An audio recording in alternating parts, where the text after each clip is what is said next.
I'm Jinder Singh Boora. I'm a circuit judge. Currently, I'm based in Stoke-on-Trent, Northampton and Leicester, so 3 courts. I'm doing primarily criminal work, heavyweight criminal work, serious assaults, rapes and robberies. And amongst all that sort of work, I'm also doing civil work as well, involving private parties. Perfect. Okay, so how did you come to a career in the judiciary?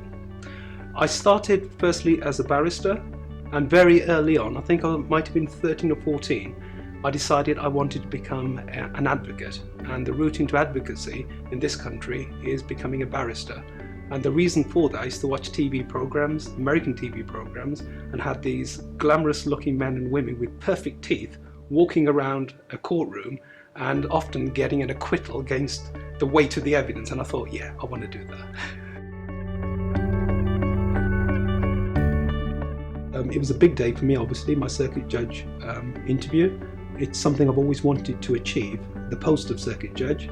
So I left the station at Blackfriars and I had this impression in my mind, am I really good enough? Because I knew when I would get there, there'd be other candidates there waiting in a waiting room to be interviewed. Most of them would be from Russell Group universities, Oxbridge. Often they would have parents who have been barristers and solicitors, often been to private schools. I had none of that. So I had to be thinking to myself, well, should I even be in the same room as these people? But that was the starting point. But in the 20 minutes it took me to walk to Petty France, and I deliberately walked, by the way, I didn't take the tube because I wanted to go through that process, because I knew I would be going through those self-doubts. And in those 20 minutes I kept saying to myself, well, actually, I've done better just getting the interview than these people, because I didn't have those privileges. So the fact that I'm there in the same room means I'm actually better than they are. So I kept saying that to myself, kept saying, looking through some of the high points of my career, so my case in the Court of Appeal, my case in the Supreme Court, some of the very successful results I got against the odds. And by the time I got to Petty France, I thought to myself, well, actually, now that I've persuaded myself that I'm actually up to the job, in fact, too good for the job, I'd have no problem at all in persuading them. And that's when it sort of all of a sudden clicks and coalesces into this view, well, actually, they'll be lucky if I say yes to any offer they make me. Do you have any particular tips or advice for aspiring judges on preparation for the process of applying to become a judge?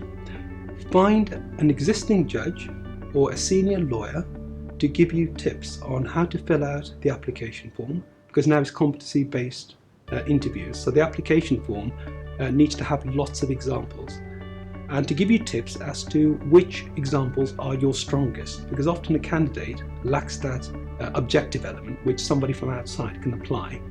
And once you have those examples, to augment them with additional examples. So if in a particular case you think, well, actually that showed I was able to communicate effectively with somebody from a disadvantaged community, make a note of what you did that made a difference in that particular case.